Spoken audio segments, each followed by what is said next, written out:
Praise the Lord. Let us open our Bible on Numbers chapter 14, verse 34. Praise the Lord. After the number of the days in which ye search the land, even 40 days, each day for a year, shall ye bear your iniquities, even 40 years, and ye shall know my breach of promise. Ito po ay after na nag-report ang mga spies sa congregation after they have spied Canaan. Sinabi dito, after the number of the days in which ye search the land, even 40 days, each day for a year, ye shall bear your iniquities, even 40 years, and ye shall know my breach of promise. So isa itong declaration or revelation ng Diyos sa kanila na na-displease ang Diyos. Ito yung naging cause ng kanilang unbelief na instead na 40 days, they can reach the land of promise. Ginawa ng Diyos na 40 years. And aside from 40 years, okay lang sana kung nakapasok sila lahat. Hindi pa. Tapos meron ditong sinabi dito sa last part, and ye shall know my breach of promise. Ano ba yung breach? Act of not fulfilling His promise. Sa itong paghakbang na hindi niya ituloy, tuparin ang kanyang sinalita o ipinangako. That is breach of promise. So, ito ay testimony ng Diyos sa atin na para malaman natin, meron siyang breach of promise. Sinabi dito, that ye shall know this is God's breach of promise. Hindi ito breach of promise ng tao. Hindi ito breach of promise ni Moses. But this is the breach of promise of God Himself. Tulad nangyari nung mga sinabi ni Lord Jesus Christ na many on that day will say unto me, Lord, Lord, and will I profess unto them, I do not know you, you workers of iniquity, depart from me. So itong mga taong ito, they trust and expect for the promise of God to them na tanggapin sila sa kaharian ng Diyos. Pero yung sinabi ni Lord Jesus Christ, that is exactly breach of promise. Hindi niya gipulfill yung promise niya. Kaya para sa atin, pinapaalam ng Diyos sa lahat sa atin that He has a breach of promise. At saan ito mangyayari? Clear, binigay niya ng picture dito, yung mga anak ng Diyos who walk in unbelief. Di sila naniwala. 40 days lang sana yung distance. Ma-reach na nila ang promised land. Bakit? Basahin natin nung umuwi sila. After how many days? Bago sila nakabalik. Basa. Numbers 13, verse 25. Praise the Lord. And they returned from searching of the land after 40 days. Yan. 40 days lang. Bakit umabot ng 40 years? Grabe naman. One day became 365 days. Per day ha? Nag-multiply ng 365 days. That is 1 year. Yun na yung breach of promise ng Diyos sa kanila. And most of them were not able to possess the land of promise. Hindi lang, siguro yung period of 40 years, kung baga pa, naghihintay lang ang Diyos, kailan sila fully susunod sa Kanya. Kaya hindi natin pwedeng sabihin na, I've been serving God for so many years. But the question is, Did you walk in your faith and obedience to Him? Kasi itong 40 years na ito, sa aking lang yung mahulog dito sa 2 Peter, na maraming nagyaw-yaw ba? Maraming nagmurmur, sana yung promise ng Diyos, sana yung pagbalik niya, namatay na lang yung lolo-lola namin na nagsalita niyan hanggang hindi pa bumabalik. Tapos ang reason niyan, God is not slack concerning His promise as most men counted slackness, but is not willing that any of us shall perish, but all should come to repentance. So ibig sabihin yan, God gave them enough time to change, to amend their ways. Yung mensahe dito last time, amend your ways and your doings. Nagbigay ang Diyos ng enough time to amend their ways, so that I may cause you to dwell in this place. Hindi man nila ginawa. Tingnan mo yung anong sinalita ng mga spies na nagdala ng evil report. Basahin natin. Numbers 13:31. Praise the Lord. But the men that went up with him said, We be not able to go up against the people, for they are stronger than we. Pakinggan natin yung kanilang pronouncement o report.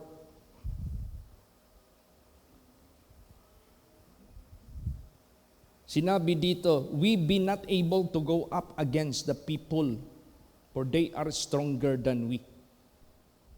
Ito yung mga tao who do not have the Spirit of God. So meaning to say, these are the people who are not clean in the eyes of God. These are the people who are not faithful to God. Wala silang Spirit of God.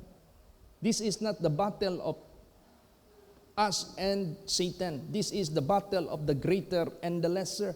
Ang lumabas sa kanila, greater daw yung mga na doon, lesser daw tayo. Yun ang report nila eh. So ibig sabihin yan, wala sa kanila yung faith and trust sa Diyos. Hindi nila nadama kasi wala silang Spirit of God eh. Pero kung nandyan yung Spirit of God mo, hindi ganito ang maging pronouncement mo. Ang pronouncement mo, para kang si Shadrach, Meshach, and Abednego na walang takot. Para kang si Peter and John and James. We ought to obey God rather than man. Yung bang hindi ka kayang i-discourage. Kaya importante sa buhay natin, malinis tayo lagi. Obedient tayo lagi sa kanyang banal na salita. Para yung Spirit of God nandito sa loob natin, then we can speak boldly. Praise the Lord. Na kahit anong mga tukso, anong mga pagsubok, wala sa kanila dyan na mas stronger than us, greater than us. Wala sa kanila. Lahat yan. Kaya natin yan. Kaya nga sinabi dyan, because greater is He that is in you. If He is in you, ay how about kung wala sa iyo ang Diyos? Hindi mo ma-feel that you are greater than them. Ang ma-feel mo, they are greater than you. Tapos negative na ang labas sa bibig mo, we are not able, we cannot possess the land, they are stronger than us. Kasi wala silang Spirit of God. Indikasyon yan, mga disobedient sila. Indikasyon yan, wala silang takot sa Diyos. Pero tingnan mo yung dalawa, si Joshua and Caleb. Anong kaibahan? Basa. Numbers 13, verse 30. Praise the Lord. And Caleb stilled the people before Moses and said, Let us go up at once and possess it, for we are well able to overcome it. Yan yung statement or pronouncement ng tao who possess the Spirit of God. Hindi takot, hindi nababahala, positibo lagi. Bakit? Nararamdaman niya ang pagsama ng Diyos sa buhay niya. Meron siyang certainty sa kanyang stand, sa kanyang statement. And Caleb stilled the people before Moses and said, "Let us go up at once and possess it." Positive. There is a certainty, for we are well able. Kayang-kaya natin na i-overcome sila. Kaya sa buhay natin, ganun, kaimportante. Nagbigay ang Diyos sa atin ng babala that God has a breach of promise to those who walk in unbelief. But you can avoid the breach of promise of God as Caleb and Joshua avoided. Na-avoid yan ni Joshua and Caleb ang breach of promise. Sa buhay nila, hindi nangyari yung breach of promise. Sa buhay nila, na-fulfill yung kanyang promise. There was no breach of promise. There was no cancellation of His promise. Praise the Lord. Because they walk in their faith and in their obedience to their God whom they believe.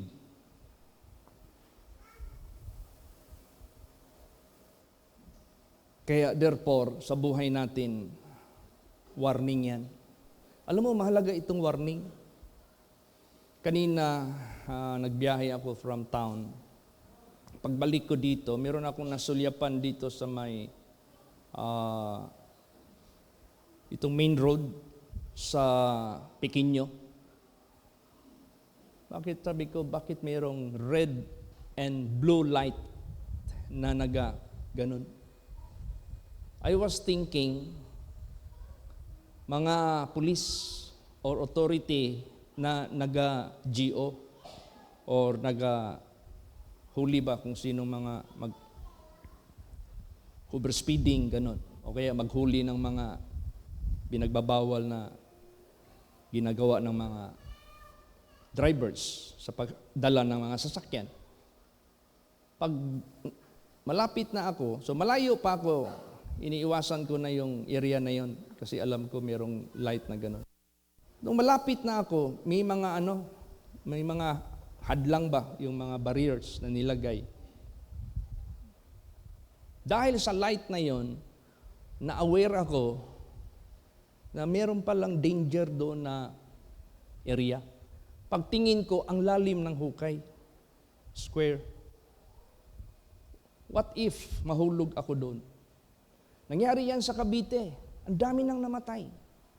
Hindi kasi naglagay doon ng warning na umiilaw. Siguro naglagay man sila na lobat. Hindi pinalitan. Yung mga nagbabiyahe doon, hindi alam na mayroon doon malaking hukay. Yung approach ng tulay. Maraming namatay doon. So kaya itong warning na ito nga, ang sabi ng Diyos, that you shall know that there is a breach of promise of mine. Meron akong breach of promise. Warning yan sa buhay natin to avoid it. Ngayon sa unahan naman, meron na naman gano'n na same color na lights. May hukay din.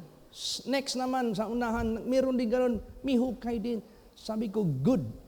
The contractor of this work are doing the proper way of safety measures sa kanilang mga projects.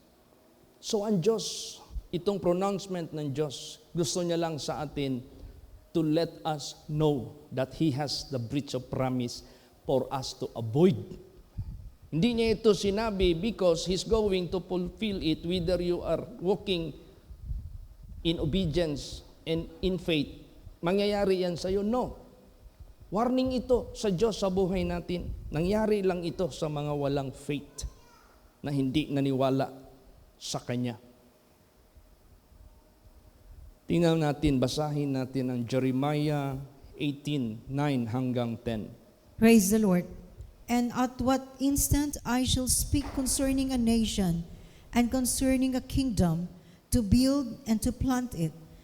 It is, if it do evil in my sight, that it obey not my voice, then I will repent of the good wherewith I said I would benefit them. This is exactly his breach of promise. He will repent what he promised to them. Sinabi dito, sahin natin sa Tagalog, at anumang sandali ay magsasalita ako tungkol sa isang bansa at tungkol sa isang kaharian upang itayo, upang itatag, kung gumawa ng kasamaan sa aking paningin at hindi sundin ang aking tinig, pagsisihan ko nga ang kabutihan na aking ipinagsabing pakikinabangan nila. Cancelled. I will repent, sabi ng Diyos. So malaking ito sa atin, aral. Malaki. Kaya sa lahat ng salita ng ating Panginoong Diyos, you believe. Sa lahat ng utos ng Diyos, you believe. Bago lang yung preaching na all scripture, Jesus said, teaching them all things, whatsoever I have commanded you. All scripture is given by inspiration of God. So, kailangan, wala tayong i-skip na batas ng Diyos na pinapatupad sa atin. Delaying of obeying it is disobedience. Hindi mababago yung status natin na disobedient if we delay. Promise is not acceptable. Yung nag-promise ka, hindi acceptable. Not unless you do. Not unless you obey. Yan, wala tayong dito i-skip. Amen? Praise the Lord. Lahat yan. Ma-financial matter man, nakautusan ng Diyos. Mapanamit man, nakautusan ng Diyos. Magawi man, nakautusan ng Diyos. Ma-holiness man, kung ano yung mga makakadefile sa atin, lahat yan, iwasan natin yan. Yung lust of the flesh, lust of the eyes, and pride of life, lahat yan, i-omit natin yan lahat sa buhay natin. And let us focus in the center of the will of God, His righteousness and His holiness that is being written in the Holy Scripture, all of them. Keep it, do it heartily. Amen? Praise the Lord. The purpose that the man of God may be perfect, faultless, sinless, spotless, without wrinkle, that the man of God may be perfect, thoroughly furnished. You are complete. Pag sinabing furnished, complete. Walang kulang. Thoroughly furnished unto a good work. Wala kang kulang sa good work. Kasi it is God who is directing you, nagdadirect sa atin. Ano ibig sabihin yung inawit natin kanina, trust and obey? Trust, meaning to say, don't be afraid to keep His commandments at all times. Bakit may mga tao natatakot susunod sa salita ng Diyos? Bakit natatakot sila? Because they do not trust God. Bakit ang mga tao hesitant gagawa sa pagpulpil sa statutes, commandments ng Diyos na pinipreach, na babasa dyan sa banal na salita ng Diyos? And this might be preached generation to generation na. Bakit ayaw pa rin makasunod? Because they do not have the trust in God. Wala silang pananalig sa Diyos that God will keep His promise. Yun ang mahirap. Pag wala ka ng trust sa Diyos, obedience cannot be the next move. Mag-una yung trust mo sa Diyos. Trust in God that He will fulfill His promise. And that is the reason why you will obey Him. Because you know, the condition na ma-fulfill yung promise niya sa iyo is only obedience sa Kanya. So, hindi ka makapag-obey sa Diyos if you don't trust His words. Praise the Lord. Ganun ka-importante. Kaya yung warning ng Diyos sa buhay natin, pag hindi ka mag-trust sa Kanya, hindi ka maka-obey lahat ng mga promises niya,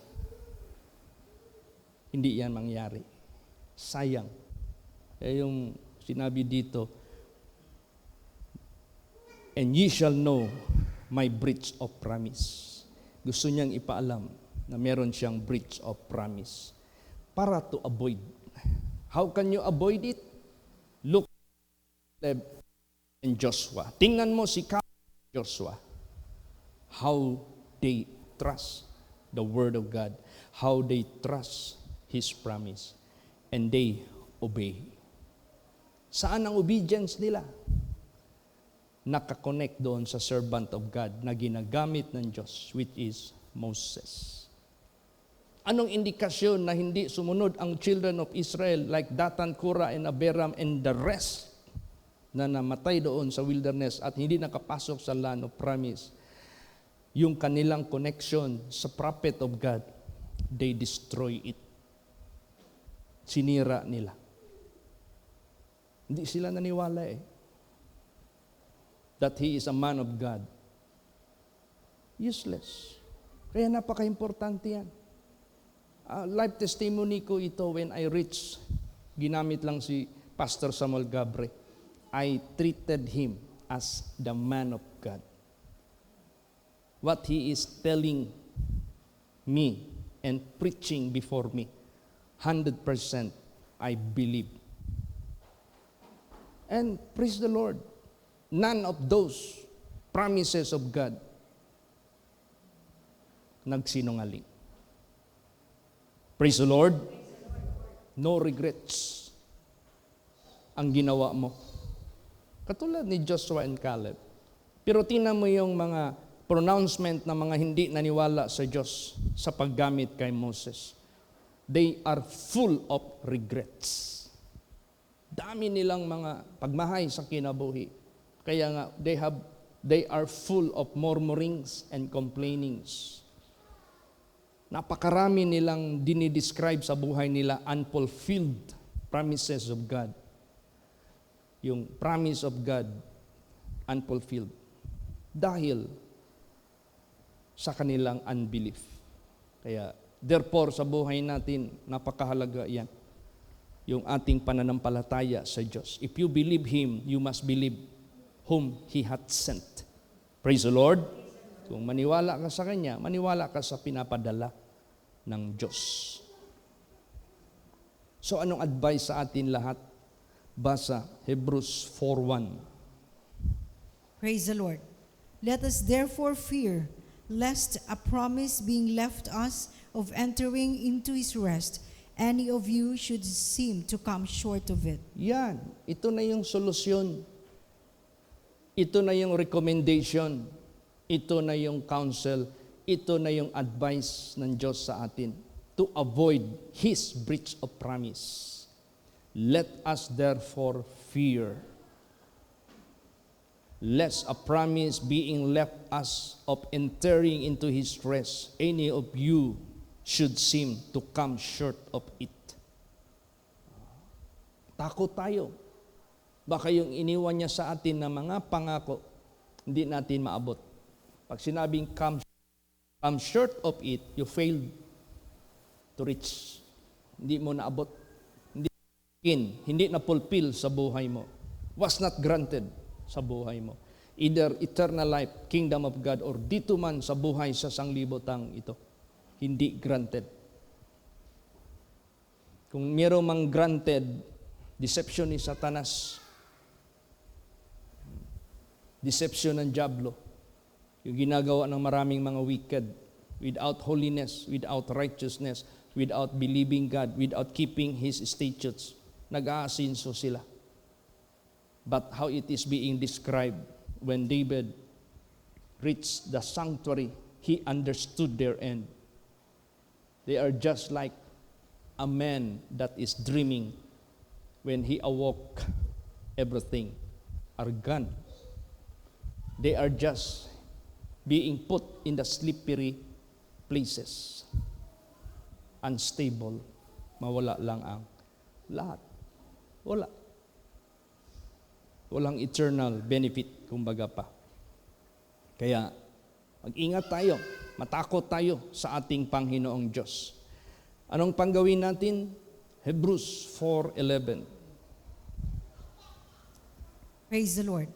Let us labor, therefore, to enter into that rest, lest any man fall after the same example of unbelief. Yes. Example natin ngayon of unbelief itong mga children of Israel. They failed to inherit the land of promise because of their unbelief. The same. Para maiwasan natin ito, let us labor therefore to enter into that rest, lest any man fall after the same example of unbelief. So unbelief will cause you to experience the breach of promise of God. Sayang masyado. Kaya, let us make it sure ang mga ito. Siguraduhin natin ito. Praise the Lord. yung salita ng ating Panginoong Diyos, i-direct mo na sa sarili mo. Either spoken by the servants of God, or it is being read in the Holy Scripture, or it is being reminded by someone na malapit sa iyo, either your parents, or your sister, or brother, or your younger siblings, it doesn't matter. Basta salita ng Diyos na nagre-remind sa atin, do it without delays.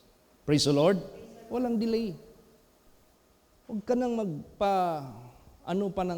Kung ano yung mga lapses, magsisi.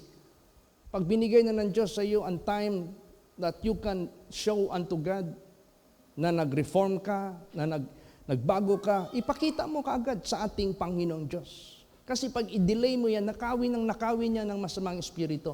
Until such time, makalimutan mo yan. Para bang experience dito ngayon sa mga cohabitation. You know what is cohabitation? Cohabitation, that is sin of fornication. Yung bang mag-ipon-ipon, daghan ng anak, di lang gihapon magpakasal, hantod ang marriage is no longer important of their cohabitation. Daghan naman kayong mga tao karon nga, daghan na kayong mga anak, di gihapon magminyo, di gihapon magpakasal, live-in lang gihapon. Di matawag ang asawa o wife, di pud matawag ang lalaki o husband, sige lang, partner lang pirmi. Kaya di man sila kasado, di man sila minyo gyud. Cohabitation. Unsa may sugod, anak? Sunod na lang. Next time na lang. Kung natay kwarta. Kung mubalik si Jesus, do you think luwas ka? You are, di ba sinabi dyan, marriage is honorable and undefiled in the bed. Ang marriage is honorable. There is no porn in marriage. There is no lust in marriage. There is no fornication in marriage. There is no adultery in marriage. That is honorable, undefiled in the bed. But outside marriage, warmongers and adulterers, God will judge. Hindi ka maka-escape niyan. Hindi nagkulang ang Diyos ng warning. Kung sa contractor pa, ang taas ng standard ng Diyos. Ang daming warning dito. You can no longer blame God. Kung maranasan natin yung breach of promise niya na ating pinaniniwalaan, tapos and yet, we do not trust and obey Him, tapos maranasan natin ang breach of promise, you cannot blame God. Tingnan mo, minsan, ang sakit kaya. Pakinggan. Nung nangyari kay Datan, Kora, and Abiram, na nilibing sila na buhay ng Diyos, kung basahin mo yung next verses niyan, ang mga tao hindi natakot sa Diyos.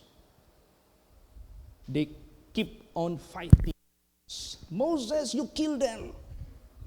Moses, you murdered them. Kaya ang plague hindi huminto. Tuloy ang plague. Hanggang si Moses and Aaron tumayo between the living and the dead. Sila yung intercede bago huminto.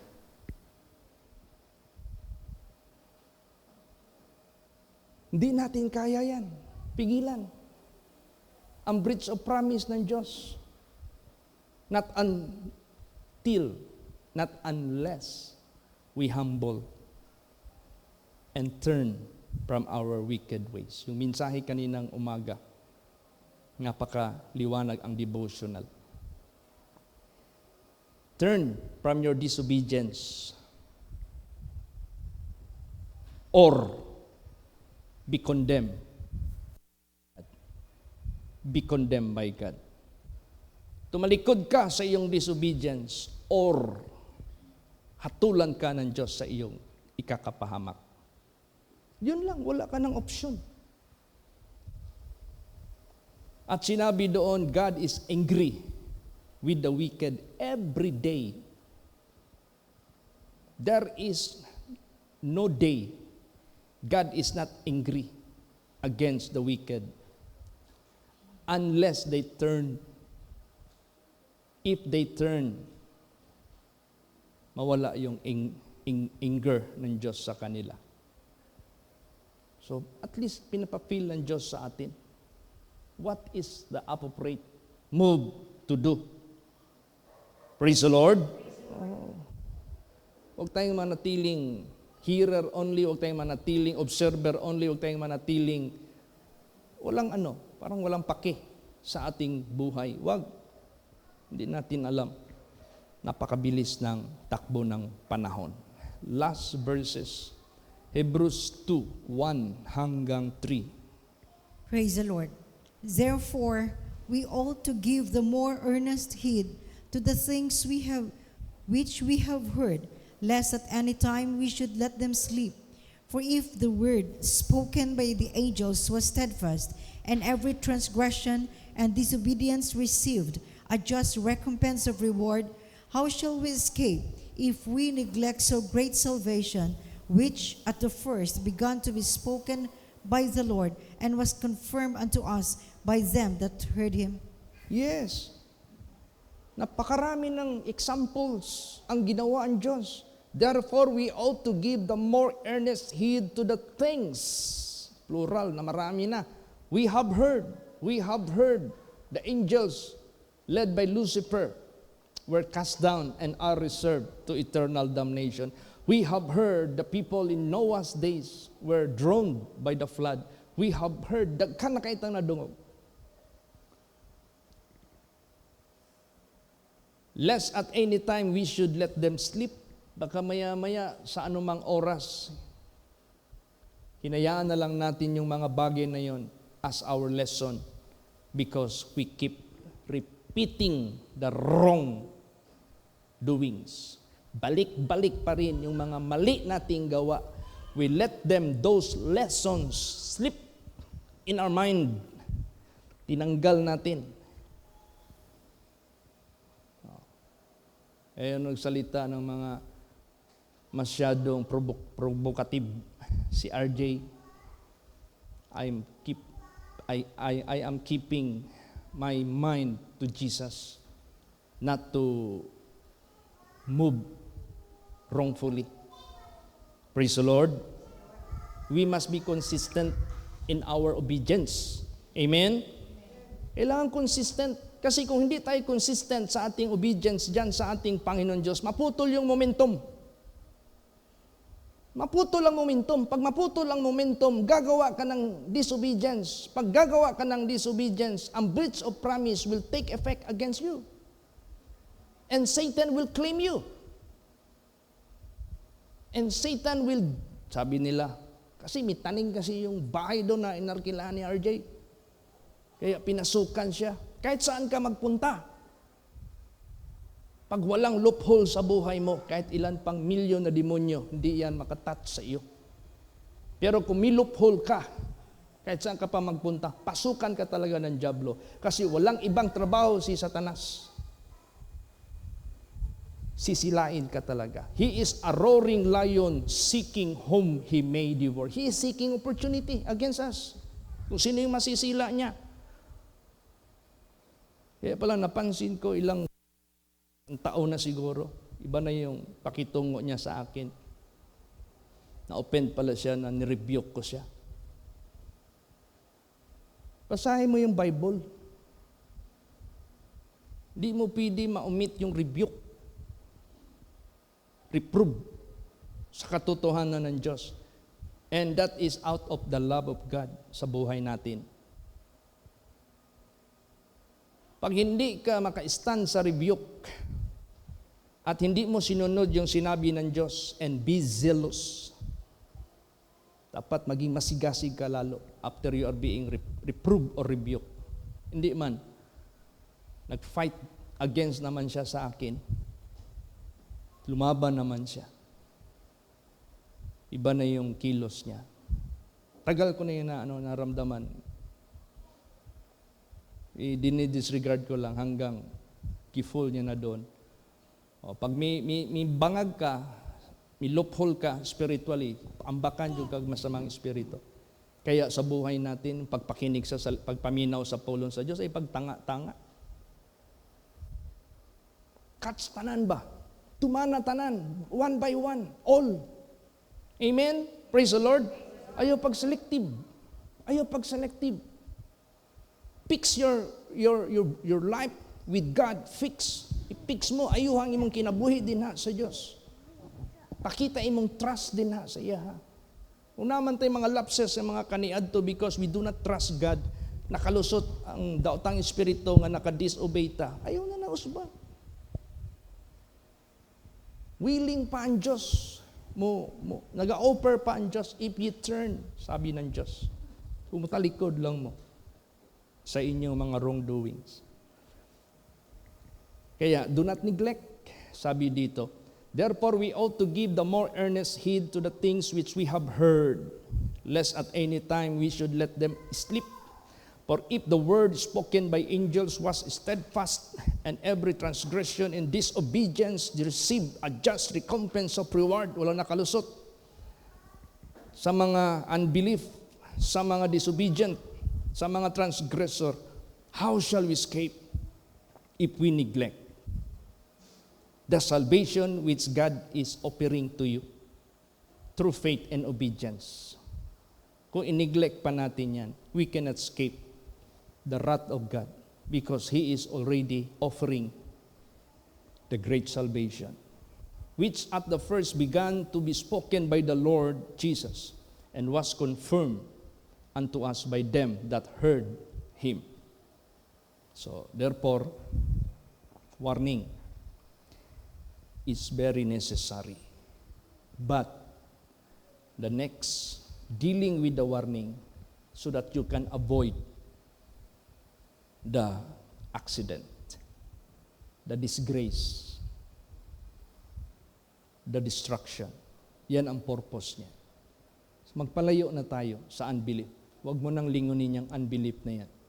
Huwag mo nang lingunin yung lack of trust. Kulang ka sa pananalig sa Diyos. I-practice mo yan na God is looking at you.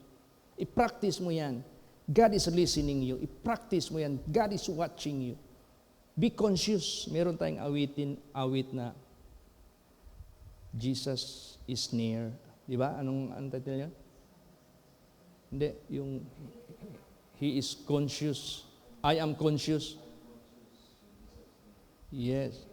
Yes, my Savior and Shepherd. Yan, lagi natin na conscious tayo lagi that He is near. He is listening us. Every word we utter, He heard it.